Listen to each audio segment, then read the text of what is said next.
Estamos llegando al final del libro de Gálatas, una serie, un libro corto, pero que vamos diseccionando, por así decirlo, en pequeñas partes para poder verlo mejor.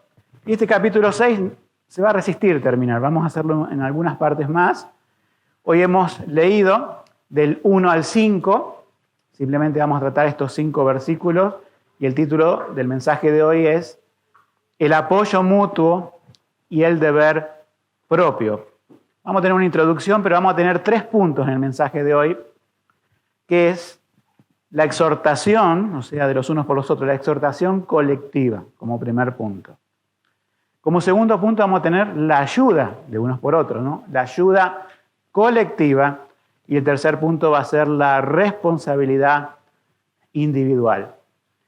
Es como que en este último capítulo, si bien ustedes saben que la Biblia no viene dividida en capítulos, ¿sí? Eso se puso en el siglo XVI especialmente, pero en esta última parte, podemos decir, del libro de Gálatas, mientras Pablo viene combatiendo a los falsos maestros, la ley en contra de la gracia en Cristo, etc., aquí podemos decir que hace un viraje hacia otros temas, como en la mayoría de las cartas a otras iglesias. O sea, Pablo no se vuelve monotemático siempre con un punto, sino que acá está considerando la ayuda de unos con otros, pero también la responsabilidad individual. Imagínense que una iglesia como Galacia, o la región, con todos los problemas que tuvieron, la gente había sufrido. La gente estaba, algunos mal, estaba en cierta forma a veces dividida la iglesia por algunos que tenían el evangelio correcto y otros que se habían ido tras los falsos maestros. Entonces, había ciertos problemas. Entonces, yo les invito a que podamos ver, vamos a ir viendo todos los versículos, pero que podamos ver el 2 y el 5. El 2 dice, sobrellevad los unos las cargas de los otros y cumplid así la ley de Cristo. Y el 5 dice, porque cada uno llevará su propia carga. Uno diría, parece una contradicción. Parece que no se pone de acuerdo el apóstol Pablo con sí mismo, pero no es así. Son las dos cosas. O sea, no podemos decir, bueno, está hablando de que tenemos que sobrellevar las cargas los unos de los otros, pero también dice, pero cada cual llevará su propia carga. Parece decir, bueno, ¿en qué quedamos? Bueno, quiere decir esto, que hay, en cierta medida, una forma en que vamos a poder sobrellevar las cargas de los otros. Pero en otra medida, vas a tener la responsabilidad de llevar tu propia carga, tu responsabilidad, y los demás te pueden ayudar, pero no pueden cumplir tu función, no pueden suplantarte. ¿Sí? Hoy vivimos, hermanos, en una cultura donde no se hace cargo de sus errores, en una cultura donde cualquiera que padece algo dice, soy una víctima de la circunstancia, de la sociedad y de todo, y nadie se hace cargo absolutamente de nada. ¿Sí? Yo creo que esta cultura influye a veces a la iglesia. La Biblia nunca hace ver al ser humano como una víctima, sino que somos responsables de una traición en el Edén que se perpetúa en toda nuestra raza y que al menos que nos reconciliemos con Dios a través de Jesucristo, estamos enemistados con Él y somos los victimarios que dijimos figuradamente, ¿no es cierto? Pues no estábamos en aquel tiempo, pero sí lo hubiésemos hecho si estaríamos, crucifícalo, como gritaban en la cruz. Somos presentados por la palabra de Dios como culpables y no como inocentes. Entonces tenemos responsabilidades, aún conociendo al Señor, de lucha contra el pecado, de vivir en un mundo caído y hacernos cargo de ciertas cosas, pero también Dios sabe nuestra debilidad, conoce que no podemos con nosotros mismos y nos inserta en su maravilloso plan, que es la iglesia. La iglesia universal, que está formada por todos los creyentes, pero especialmente una iglesia local, como la que está aquí, para que la ayuda pueda ser práctica. Entonces, el mensaje de hoy es balancear entre la responsabilidad colectiva de ayudarnos uno a otro y la responsabilidad individual de llevar nuestra propia carga.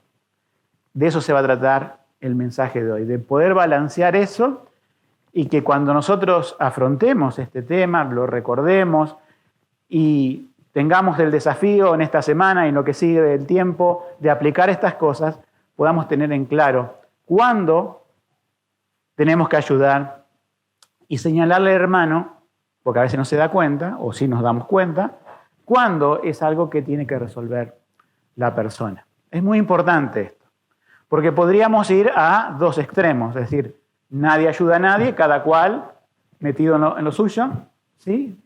Como en muchos lugares donde las reuniones son reuniones, no son una iglesia, no funcionan como iglesia, sino que vienen de diferentes lados, tienen una banda de música, aplauden todo, cantan, se va cada uno a su casa y ni se conocen, a menos que inventen eso raro de los grupos pequeños, pero como iglesia, como membresía, no se conocen. Entonces, no se interesa nadie por nadie y no se ayuda nadie. Por otro lado, el otro extremo del espectro, el otro extremo del péndulo, podemos decir, mientras que uno no se interesa por nadie, hay personas que se presentan a la iglesia y piensan que la iglesia es la solución a todos sus males, ¿sí? Muchas personas tienen un desastre en su vida y se acercan a una iglesia no porque estén buscando de Dios, no porque estén buscando de Jesucristo, no porque estén interesados en el destino eterno de su alma, sino que vienen en busca de solución de problemas, ¿sí? Y aun cuando conocemos al Señor, tenemos esta idea, ¿no?, que tienen aún en nuestro país muchas personas, que vos lo mirás a los ojos y de alguna forma te dicen, vos me debes algo. Pero yo nunca no te conozco, pero vos me debes algo. Y así muchas personas siempre están resentidas espiritualmente y parece como que todo el mundo les debe algo, que la iglesia les debe algo, que siempre están en una posición de pobrecitos, de marginados y demás, y eso tampoco está bien. Entonces tenemos que encontrar el equilibrio que las palabras nos muestra en este pasaje. Vamos al punto 1. Vamos a la exhortación colectiva. ¿A quién le gusta exhortar de los que están aquí? Exhortar quiere decir que cuando identificás un pecado, cuando identificás algo que va en contra de la voluntad de Dios en un hermano, tenés que ir y corregirlo.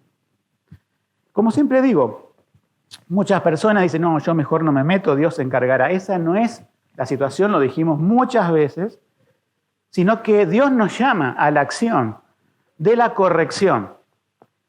O sea, hay algo muy fácil que, no digo que lo hagan aquí, pero a veces me ha tocado, sí, a través de los años, y a veces veo también otros pastores que están súper desgastados.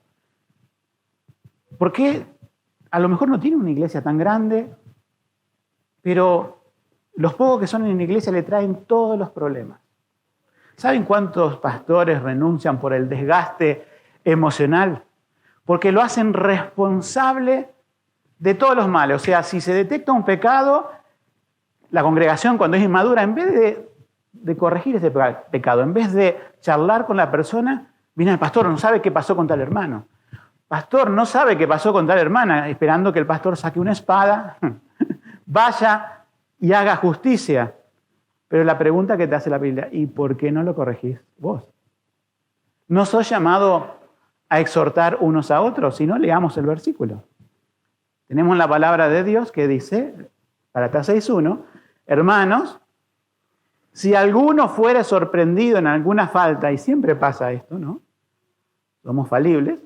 Vosotros, dice, no los pastores, no los ancianos de Galacia, vosotros que sois espirituales, que tienen una vida espiritual, restaurad al tal con espíritu de mansedumbre.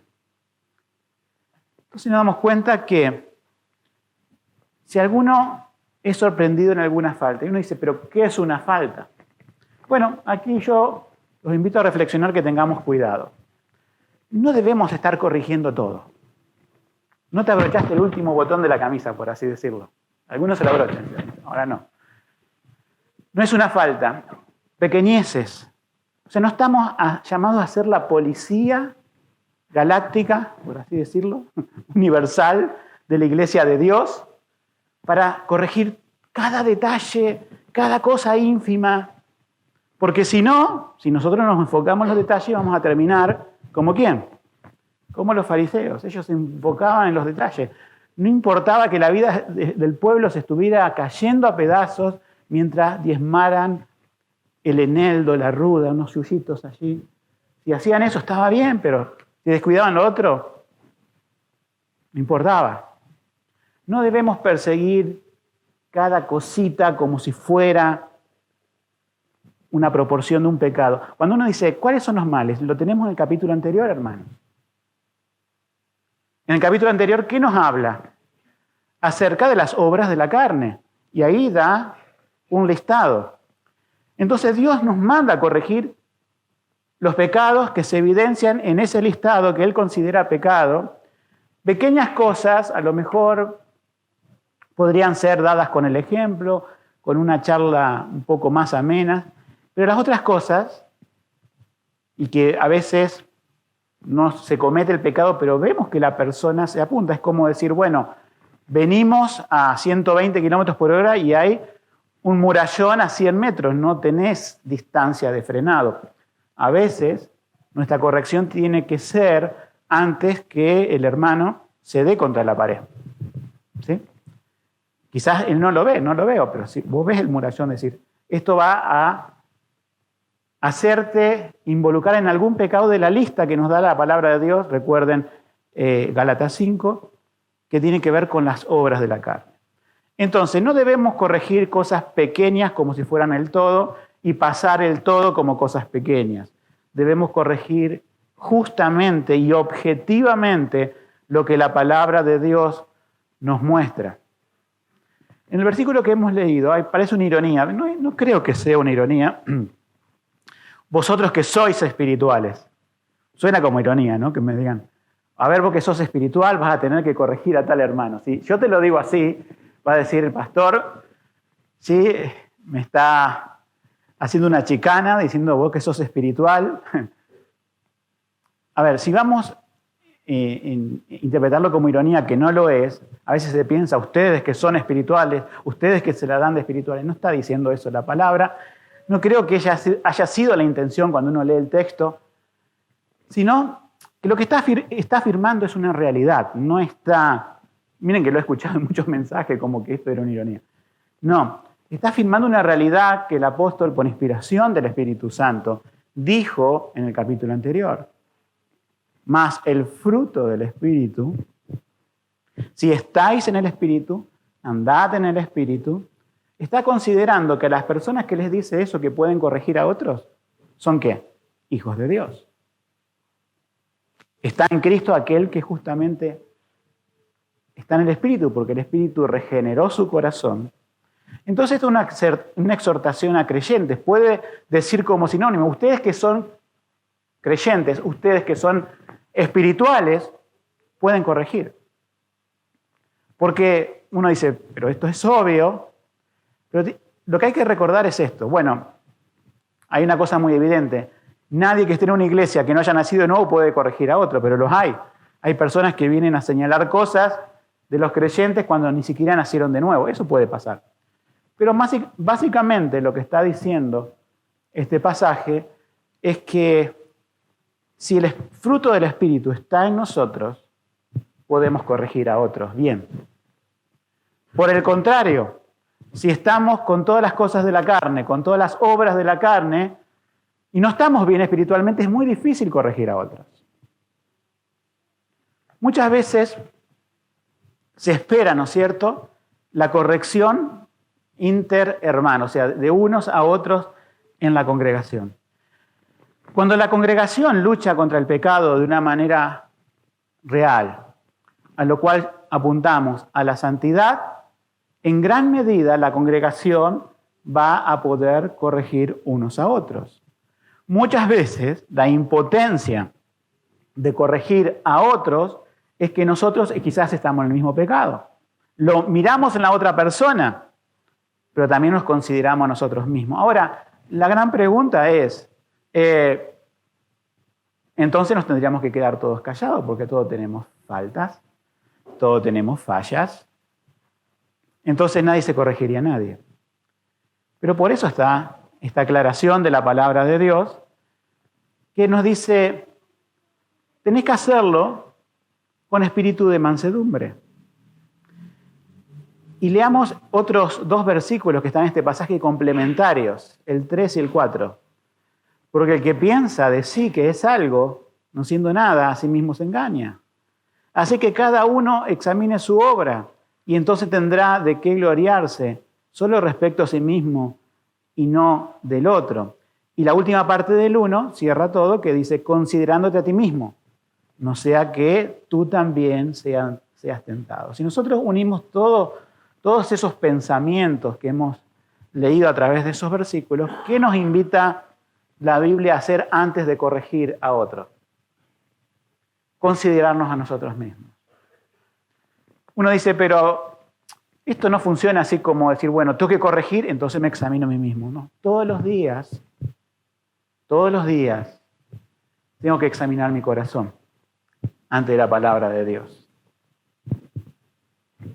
El miércoles en la reunión de oración, vieron que nos dividimos en grupos, me tocó orar con los más pequeños, adolescentes, no son tan pequeños algunos.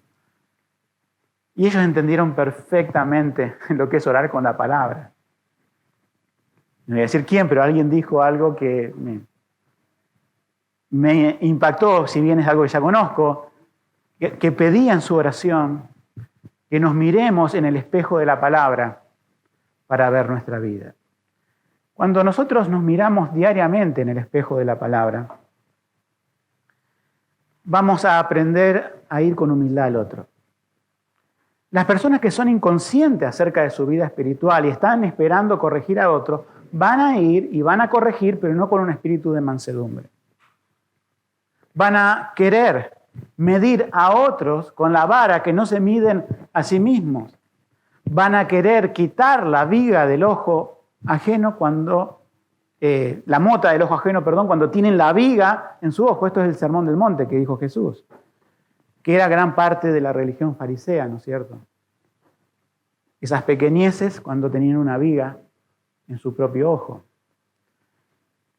Por lo tanto, para corregir a otros, la Biblia nos llama diciendo, tenés que hacerlo, no es opcional. Hermanos, no es una opción corregir a otros. No es la opción llevarle todos los problemas al liderazgo. Ahora, como no es una opción no exhortar, tampoco no es opcional no examinarse. Hay que examinarse. Hay que, delante de Dios, como el mensaje pasado, decir, bueno, ¿qué obras de la carne todavía se están manifestando en mí? ¿Y qué cosas del fruto del Espíritu, ¿sí?, tengo que contemplar en mi vida, examinar mi vida? Una vida diaria de examen nos lleva a no ser individualista, porque al ver nuestras propias fallas, nos hace humildes y nos hace conscientes de que estamos en un cuerpo en Cristo y que otros van a tener estos mismos problemas. Muchas veces nos gustaría que alguien venga y nos exhortara, pero no conoce mi corazón. Entonces tenemos que abrirnos con otras personas, tenemos que pedir ayuda. Entonces la gracia de esto es que podamos exhortar y también que busquemos consejo, ¿sí? No esperemos a que sea evidente, ¿sí?, que en nuestra vida está funcionando algo mal. A veces los hermanos y la parte pastoral, ¿no es cierto?, nos damos cuenta de que hay algo mal que viene funcionando en alguien cuando ya es muy evidente. Pero qué mejor poder parar esa bola de nieve que viene de la punta de la montaña cuando es del tamaño de una pelota de fútbol y no después de una esfera de 5 metros, ¿no? Es mucho mejor pedir ayuda, es mucho mejor exhortar a tiempo. Entonces, la exhortación colectiva es un mandato de Dios, no es opcional, debemos hacerlo considerándonos a nosotros mismos, teniendo ese fruto del Espíritu que es mansedumbre y dominio propio. Y tener sobre todo esa humildad, sabiendo que somos dados a olvidar nuestras propias faltas, pero sí a encontrarlas en los demás. Vamos al punto 2. Mientras que el punto 1, la Biblia nos habla de exhortar, y ustedes que son espirituales, traten de restaurar al hermano, porque el fin no es exhortar por exhortar, sino que la persona sea restaurada espiritualmente. Ahora viene la parte de sobrellevar las cargas, es decir, de ayudarnos. Y vamos a leer el versículo 2. Sobrellevad los unos las cargas de los otros y cumplid así la ley de Cristo. Imagínate a una persona llevando una carga. ¿Cómo puedes sobrellevarla? Si te pones al lado. No puedes llevarla a la distancia, ¿sí? Con esto quiero decir que cuando la Biblia dice que sobrelleven las cargas los unos de los otros, es que los unos y los otros debemos conocernos. Debemos estar al lado, ¿sí? No me estoy refiriendo, como en esta mañana, estar al lado, silla, o a veces silla por medio. En la pandemia estábamos a varios metros de distancia. Ahora estamos todos juntos. Pero decir al lado es decir al lado espiritualmente y también prácticamente conociéndonos. Entonces, cuando vuestro pastor les dice, hermanos, visítense unos a otros, invítense, no siempre los mismos, aquel que nunca invitaron a casa, charlen, salgan a un parque, vayan a tomar un café, que vengan a casa, o voy a su casa. Cuando yo les digo eso, no es una decir, bueno, el pastor quiere fomentar la actividad social por fomentarla en la iglesia. No. Vos para sobrellevar la carga tenés que estar al lado. Y si no tenés eso de estar al lado de tu hermano en la vida práctica, o sea, no solamente en la silla de la iglesia, no podés sobrellevar la carga. Porque nunca te vas a enterar. Es bueno reunirse, como digo, en grupo, pero las grandes conversaciones y la apertura de corazón viene cuando estamos más íntimos y más solos. Ya sea con una persona, un matrimonio. Entonces ahí detectamos la carga. Y como estamos al lado, ponemos nuestro hombro para decir, bueno, vamos a llevarla juntos. No seamos como Simón de Cirene, que venía del campo, le dijeron, hey, ven Simón de Cirene, acá está Jesús de Nazaret, que se le cae la cruz de sus hombros porque sufrió latigazos, puñetazos y demás, y no tuvo otra opción Simón de Cirene. Es un ejemplo y algo muy particular como para hacer un sermón, porque el Señor compartió su cruz de madera con un mortal, siendo él hombre, mortal, pero a la vez Dios. La cuestión es que Simón de Cirene, sabemos, cuando llegó esa cruz, fue por una imposición. Alguno habrá visto a Jesús y habrá dicho, lo ayudo, quizás. Pero si nosotros vemos al hermano llevar una carga, ¿sí? Podemos encontrar en ese ejemplo que también podemos llevar esa carga juntos. Después vamos a ver con la responsabilidad individual. Yo sé que de todos los aquí presentes va a haber personas que se van a ir con la ayuda. Y otros se van a ir diciendo, no, que sea responsable, que se arregle. Son las dos cosas. Tenemos que buscar el balance. Ahora estamos con la ayuda. El Señor Jesús, una cruz de madera. Si bien la crucifixión, cuando hablamos de la cruz, representa todo ese hecho de cargar los pecados, que solamente ahí no hay hombro humano que hubiera podido ayudar al Salvador. Nadie puede poner su hombro con el Salvador, sino te ayuda a cargar los pecados. Esa es una tarea que solamente Él pudo hacer, una tarea colosal que solamente el Hijo de Dios pudo hacer.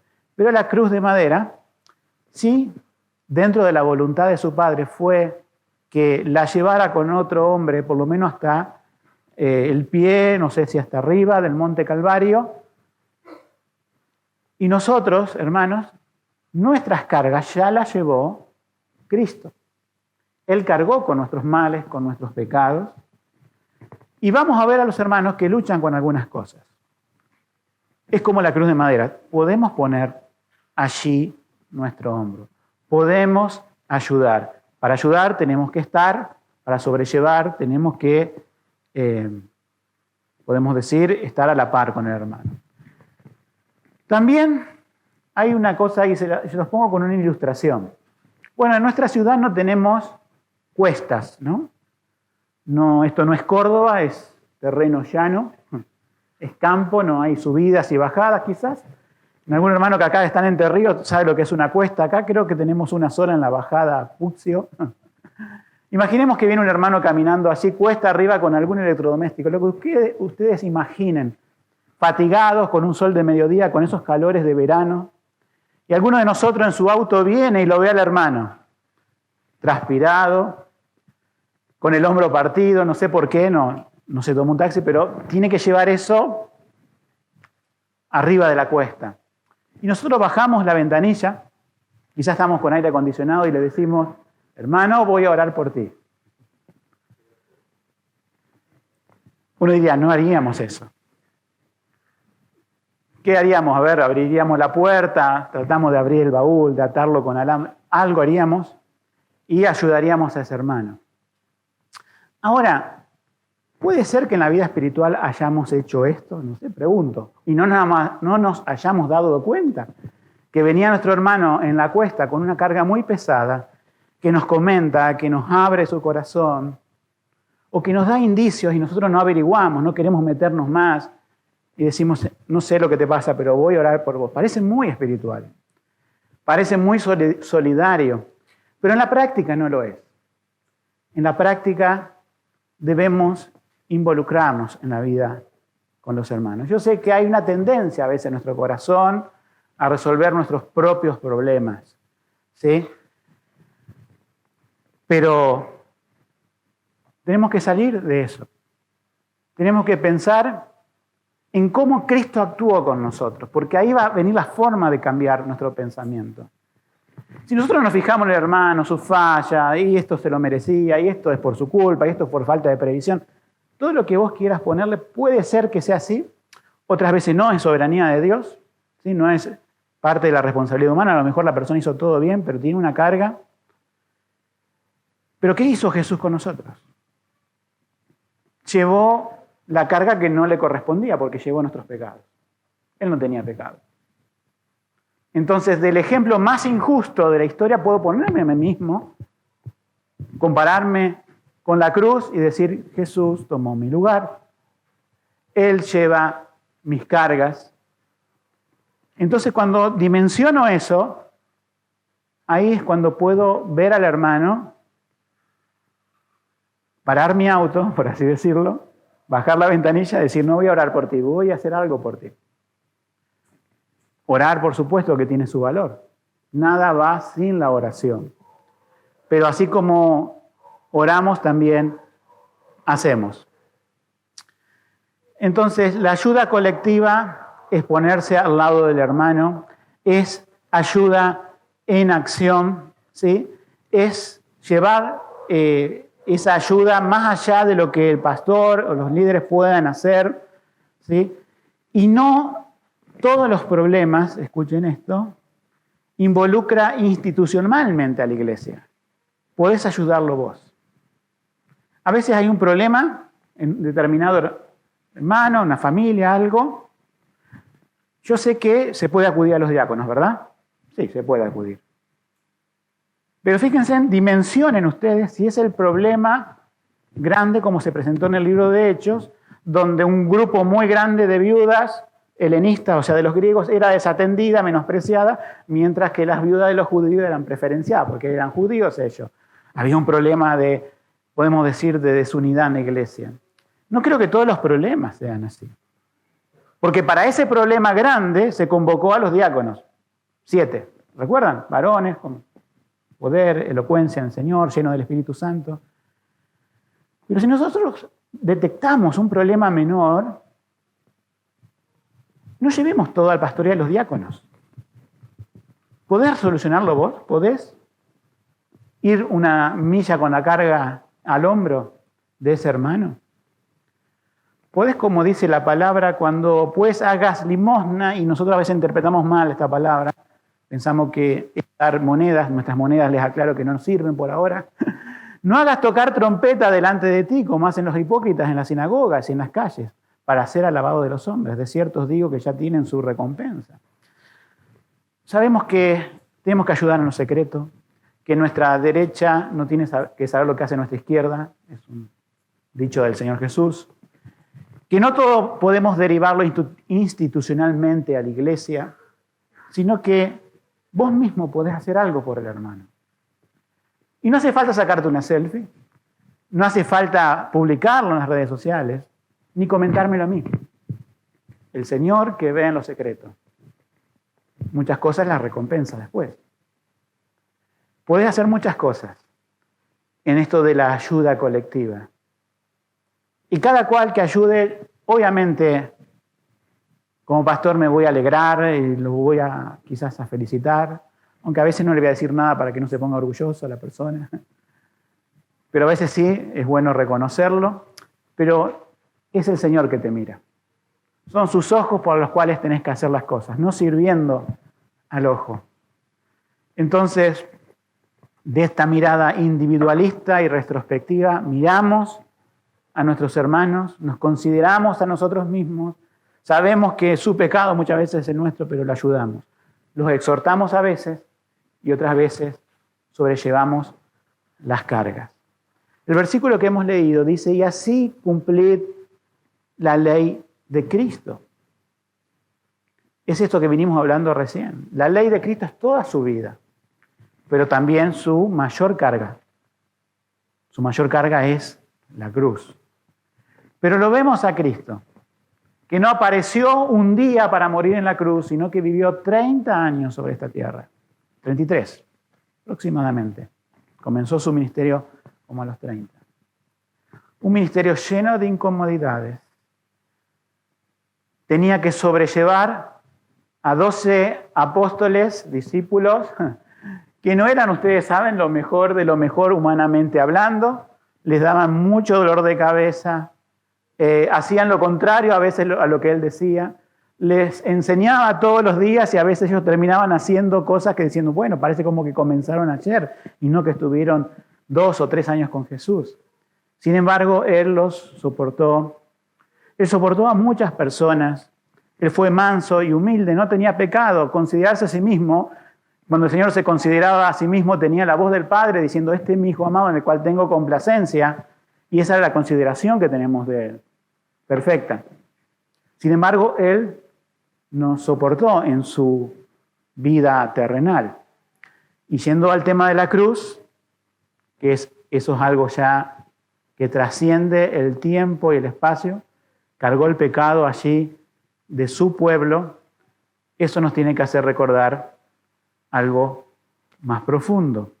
En Mateo 8:17 se recuerda Isaías 53, pero lo leo desde el Evangelio, para que se cumpliera lo que fue dicho por el profeta Isaías, que dijo, Él mismo tomó nuestras enfermedades y llevó nuestras dolencias. Dolencias, imagínense en todas las cosas.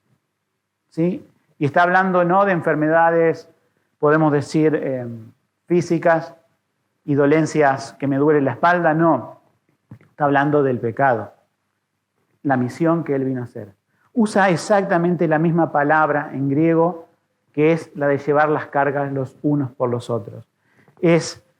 Por eso lo cité del Evangelio, para que veamos la correspondencia, porque están en el mismo idioma. Si hubiésemos citado Isaías, sería el hebreo, pero al ver el griego del Nuevo Testamento vemos que Jesús llevó nuestras dolencias.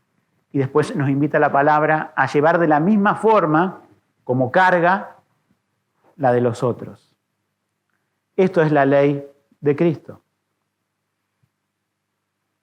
Antes de pasar al tercer punto.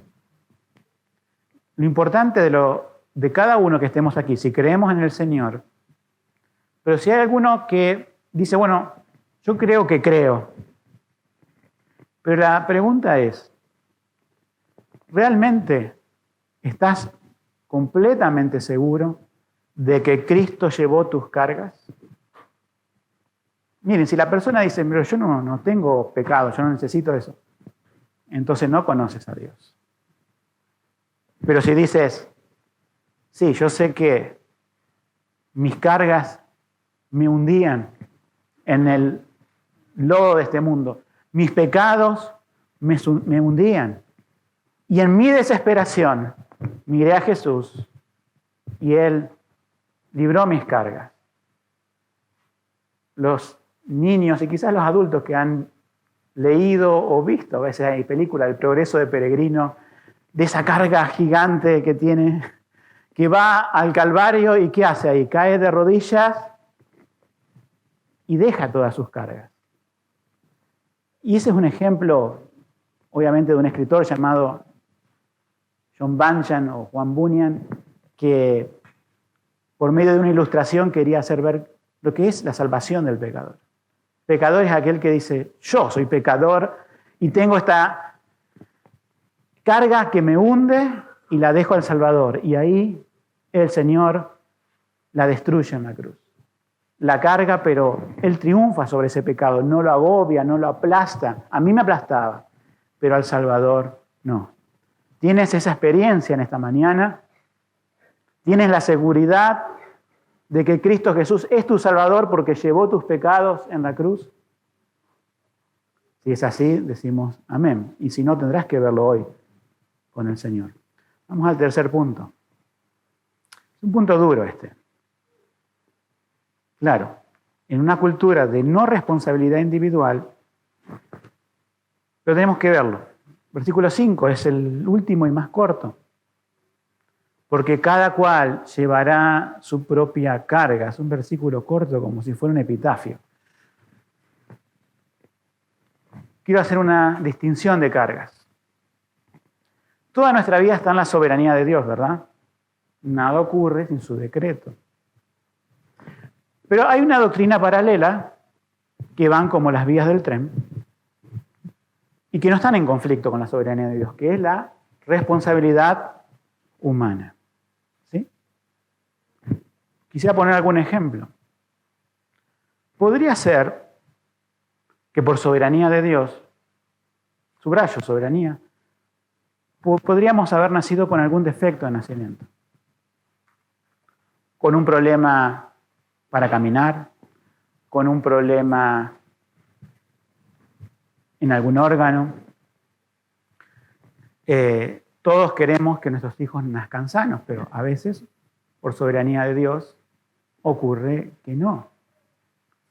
¿Y qué podemos decir ante eso? Más que decir, Señor, sea hecha tu voluntad, ayúdame con esta carga. Si tenés una enfermedad, producto de esa genética o alguna cosa, ¿qué le vas a hacer? Señor, ayúdame con esta carga, es su soberanía. Hay cosas que van a estar en la soberanía de Dios y no solamente con la parte física de enfermedades. A lo mejor naciste en un hogar y una familia donde no te ha aportado nada. Has comenzado a trabajar de joven y no te han dado nada, ni tenés una herencia, porque se la comieron toda, o nunca la previeron. Otros heredan cosas y de jóvenes empiezan bien. Soberanía de Dios. Quizás otros les va mejor en el trabajo, han tenido una gran oportunidad de estudios, pero a vos te mandaron a trabajar de chico y no tuviste oportunidad de estudiar tanto. Un hermano tiene más, otro tiene menos. ¿Qué decimos? Soberanía de Dios. Hasta ahí la soberanía de Dios podemos multiplicar los ejemplos. Yo creo que ustedes pueden imaginar otros, más allá de lo simple que di recién. Pero ahora tenemos que entrar en algo que no es, que es dentro de la soberanía de Dios, podemos decir, porque nada escapa a su voluntad, pero que es responsabilidad nuestra. Responsabilidad humana nos llamamos. En la teología reformada que tiene nuestra iglesia, la soberanía de Dios y la responsabilidad humana no están en conflicto. Nunca se pelearon entre sí. Las dos son necesarias. Nunca enfatizamos la soberanía de Dios por encima de la responsabilidad humana, ni la responsabilidad humana por encima de la soberanía de Dios.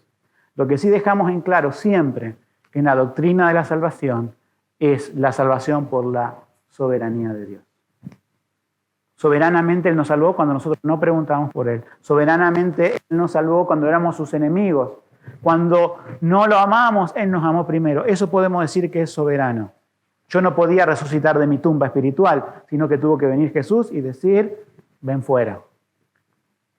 Ahora, en la santificación, y una vez que conocí al Señor, ¿sí?, podemos decir que hay una responsabilidad humana. Y yo anoté una serie de preguntas para reflexionar. Pero antes de hacer esa serie de preguntas, te traigo un ejemplo de cómo la iglesia primitiva maneja el tema de las responsabilidades individuales. 1 Timoteo 5:16.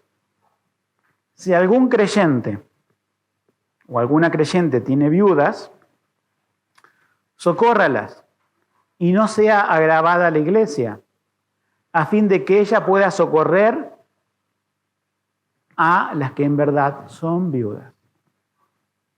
Miren, no es lenguaje de ideología de género al principio. La Biblia siempre se refiere en el plural masculinos, hermanos y creyentes. Pasa que acá tiene que hacer una distinción, porque alguno podría decir, bueno, es la responsabilidad de los hijos varones. Si algún creyente o alguna creyente tiene viudas, ustedes si leen el contexto, las viudas son más de 65, 60 años, y tenía una serie de requisitos bíblicos. Dice, socórralas para que no sea agravada la iglesia. ¿Por qué? Me pregunto, el apóstol Pablo le dice esto a Timoteo para que a su vez lo diga a su iglesia, siendo que el ministerio de diáconos, que era el tema de las viudas, se había fundado hace ya varios años, porque algunos hermanos lo entendieron mal. He aquí una viuda. A los diáconos, se fundaron los 7 diáconos que se encarguen. Miren, yo he visto, no quiero extenderme mucho sobre esto, pero un mal pensamiento en muchas personas. En muchas personas a veces que vienen y dicen son creyentes, que vienen de otro lado, vienen aquí porque su responsabilidad humana han fallado terriblemente.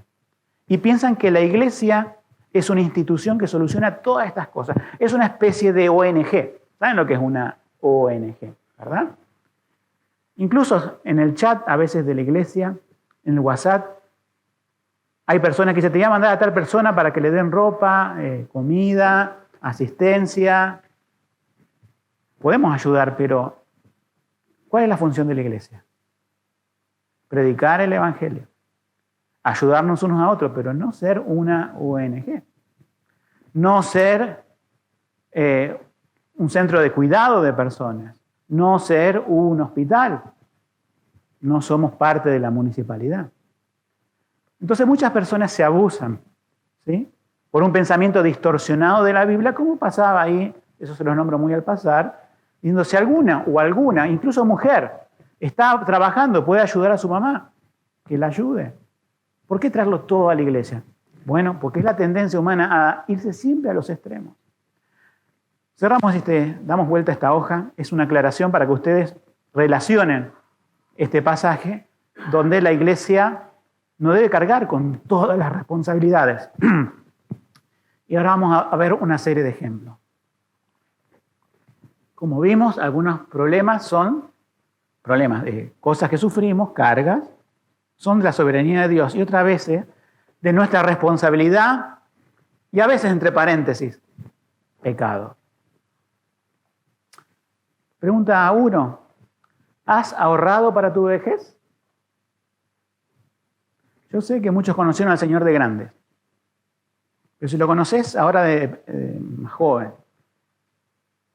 ¿vos prevés que vas a llegar a una edad en donde no vas a poder hacer lo mismo que haces ahora? ¿Lo está previendo? No, pero no me permite el sistema ahorrar y eso. Bueno, puede ser que estés pasando una mala racha económica. Pero ¿saben cuánta gente vive pensando en el hoy? Sin pensar en nada del futuro. Total, algunos se van a encargar de mí. Le arruinaré la vida a algunos, básicamente. Sería esa lo que hay detrás. ¿Cuántas personas en el mundo hacen esto? Pero los hijos de Dios, ¿harán esto? Pensarán que no van a llegar a viejos y hasta el último día, o sea, un año antes de, si es que se jubilan, porque algunos no aportan, van a decir, ahora voy a pensar a ver cómo me voy a arreglar. No, tenés que pensarlo por lo menos 2 décadas antes. 2 décadas antes, mínimo, mínimo. Otra pregunta. ¿Has cuidado tu cuerpo? ¿O has hecho lo que quisiste? ¿Has comido lo que quisiste? ¿Has tomado lo que quisiste? Y te jactas de que nunca te haces chequeos médicos.